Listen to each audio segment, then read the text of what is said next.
Let's dive into part 2 of my career habit series. I'm going to be sharing my next 8 tips on the career habits that will increase your value. And we're going to be focusing on how you can use your time and money wisely. Grab your cup of tea and let's dive into it.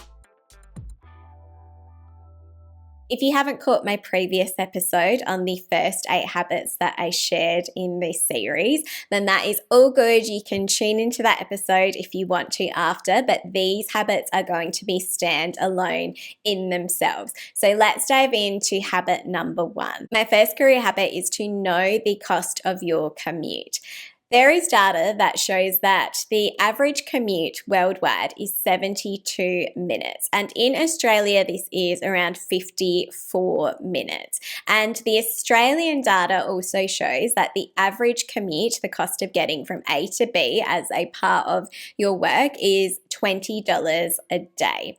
And that equates to, I think it was $4,000 a year. And what that shows is that your commute is costing you both time and money. So when you think about those numbers, that means that the average person is commuting for roughly 4.5 hours a week, at least in Australia. And if you extend that out to, say, 48 weeks, assuming you don't work every week of the year, and in Australia we have 4 weeks annual leave. So if you are working, say, 48 weeks of the year, then this equates to 216 hours, which is the equivalent of 5 full work weeks. So when you are deciding where it is that you are going to work, or when you're assessing your current workplace, it's really important to actually take this into account. What is your commute costing you? Because while those are the average figures, your commute, depending on where you live, could be costing you much more than that, or it could be costing you very little, and you want to be able to recognize the opportunity that you have in that. There could be the opportunity for you to negotiate with your workplace to maybe work one less day in the office or a couple of days from home. So this could reduce your expenses significantly, which will increase the ability that you have to save on those expenses. So if this is something that your employer is open to and that you are also interested in, it could actually be worth having this conversation with your workplace if it's not something that you do already. Because even just one day from home could be highly beneficial for you and your value in the long term. My tip number 2 is ask yourself, what does this create the opportunity for? So for example, if we think about your commute and you don't have the option to work from home and you're working every day from the workplace, or you're working some days in the workplace, and you have a significant commute, for example, or even if you have an average commute, how are you actually using that opportunity? Are you listening to audiobooks or podcasts, for example? It was Zig Ziglar who coined the term automobile university, and he used this to describe that you can use your commute to actually build on your professional development as well. And this doesn't need to be about work. You can also use your commute to engage in content that you are really interested in, but be a little bit more intentional about it than maybe just putting on the normal radio show that you would just mindlessly listen to. So maybe it is something in an area that you are interested in, or a hobby that you are wanting to pursue further. But also, when I say to always ask yourself, what does this create the opportunity for? This doesn't need to just relate to your commute, of course. This is in any of your challenges or even just your circumstances in general, to think about what that opportunity is. For example, we talked about in the last series the importance of optimizing the benefits program that your organization might be offering. So if you do get a new job, or you are thinking about the current place that you work in, ask yourself if you are actually optimizing the opportunities that that workplace has offered you. Are you, for example, taking advantage of the location of your workplace? Is Is it really close to the gym that you want to attend and you can have a more healthy and active lifestyle?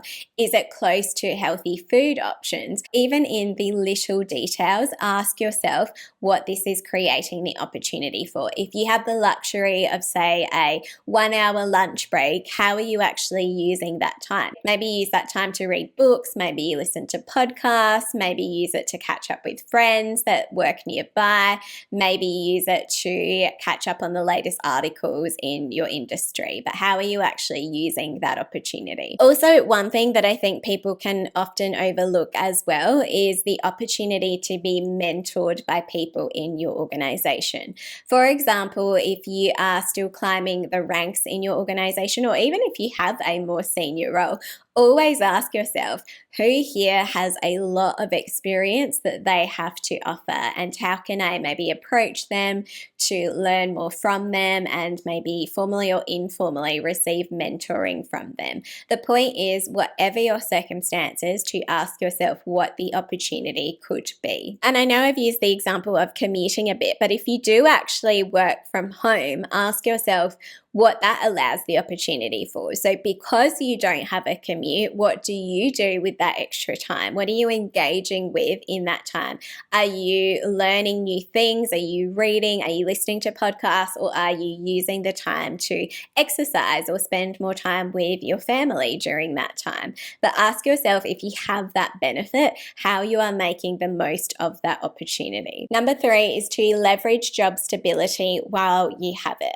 Now, this isn't financial advice, but if you are interested in investing, maybe you're interested in property and it's something that you feel that you can sustain going forward, whether you are in your current role or not, then it could be worth actually asking yourself if you are leveraging the opportunity that having a stable income and a regular paycheck is actually providing you.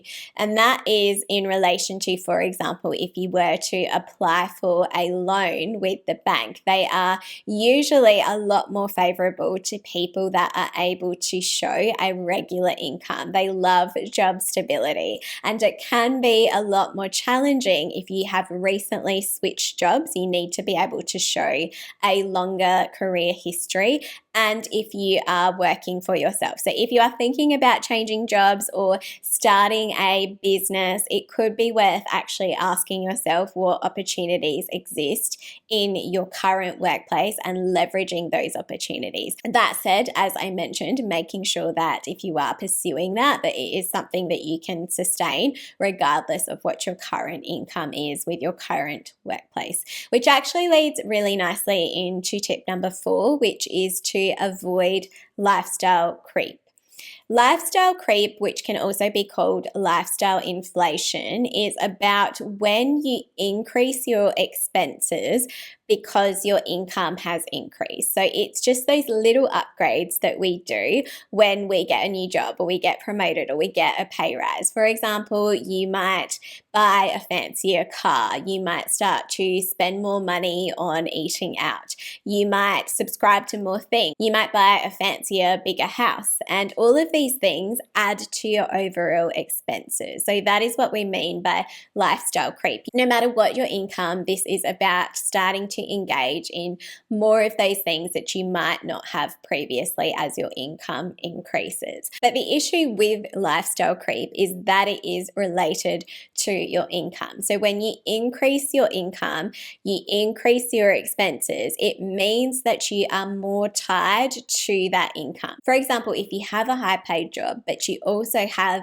high expenses to match the lifestyle that you want to have as a part of that, it means that you are tied to that particular income. So if you were to not have that particular income, if something were to happen to the job that you currently have, for example, then your expenses have increased. So it's going to be harder for you to have to reduce those expenses or to be able to afford those expenses moving forward. So I guess the people that are cautious of lifestyle creep like to highlight that in an ideal world, you would just be maintaining as close to as possible the lifestyle that she can afford going forward. So yes, everyone wants to indulge in a few luxuries here and there, and I'm sure that she will do that, but it's just being conscious of you expanding that over time, and that the small creep can have a significant impact over time in your need to stay in a role and also in the lifestyle that you need to sustain if something unexpected was to happen.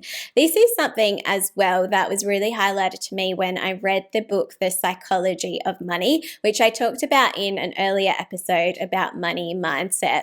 What I really loved was that the book highlights real wealth versus looking rich. And what it says is that when people engage in a lot of luxury items and status symbols, and don't get me wrong, I have designer handbags, I have designer things, but it's being wary that all that means is that that person has spent money on that thing. It doesn't actually mean that they are rich or wealthy. It just shows that they chose to spend money on that thing. And because real wealth is all of the things that you maybe didn't purchase or is hidden to external people, then you never actually know what a particular person's financial circumstances look like. So while they might have the big house or the fancy car and all of the designer luxury handbags, you don't actually know what that person's financial life looks like behind the scenes. And they could even have a lot less money than you do, but that would never be obvious because you don't, for example, see the expenses that they have or what they save or what they have invested or the debts that they might have as well. Their real wealth, their net worth, which isn't their income, is hidden. My tip number 5 is to be financially savvy with your side hustle. The research shows that people are engaging in side hustles more than ever, some out of necessity, some out of the fact that they just love what they do and they want to be able to have more of a portfolio career. And this is particularly popular amongst Gen Z. And this was something that I actually did when I was in my 20s.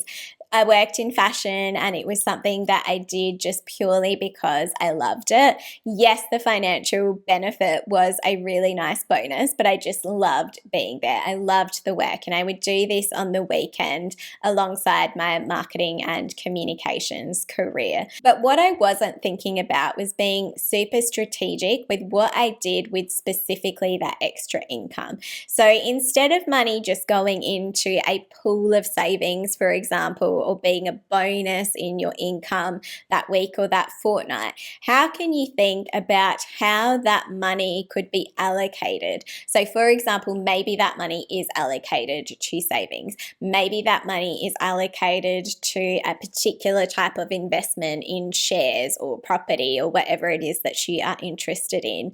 Or maybe that money is reinvested into the business or the side hustle that you have. Maybe you buy upgraded equipment, for example, and you save to be able to purchase those things. The point is, if I could go back to the many, many years that I did that, I would actually take that money and be very specific about that being extra income and how it was being allocated.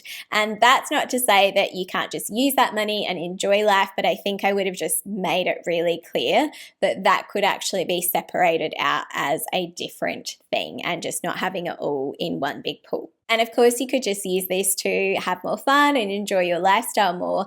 But the point is that if you separate it out, then you can be really clear about that particular income as opposed to it being just a bonus in what you're normally receiving. My tip number 6 for your career habit is to give. This was something that I got from my grandma. She used to always encourage me and my cousins and my parents and her children that if we ever got a new job or we got a promotion, to use that opportunity as a chance to give back to other people. So use that first paycheck that you get as a part of that new role to distribute a portion of that to charity. And It was always something that really resonated with me. It's something that we all still talk about today. But now I would actually think about extending that out even further, as I started to do later in my career as well. So instead of engaging in more and more lifestyle creep as your income increases, you might actually consider using a portion of that income to be part of a regular giving program, for example. So maybe every month or every fortnight, a portion of your income is direct debited from an organization that you are particularly passionate about supporting. And I just think it's a really nice way to just think about how you are actually giving back. If you've been blessed to have opportunities come to you, how are you actually just putting that energy back into the universe while also supporting things that your values align with. My tip number 7 is to automate everything. So this could be setting up systems as a part of your role that make sure that you can perform to your highest ability. So what can you put on autopilot, or what can you schedule to make sure that you are ticking all of those boxes? But it could also apply to your financial circumstances as well. This is something that I wish that I had also learned earlier in my career, and it took me a few years to set up this system, but I would personally automate everything that you could possibly automate in terms of your income coming in as well, and how you are allocating that income. For example, have you contributed to an emergency fund? Are you putting money away in savings and towards something that you have a goal for? Are you putting money away related to investments? Are you putting money away related to expenses? And if you set those up in the background, then your money is just working for you without you having to make those decisions every time you receive your new paycheck. Because when we are stuck in that daily grind, we can become complacent. It becomes harder to think about those things. But if we invest the time up front in setting up those systems, they're going to be working for you no matter what. And my tip number 8 is to seek feedback. It is natural to want to hear compliments about your work or all of the things that you did wonderfully well, but you get more out of seeking feedback in the long term, even when this is constructive criticism, because this means that you are more aware of the areas that you need to work on. And if you are aware of the areas that you need to work on, then you can actually build your capabilities in that area.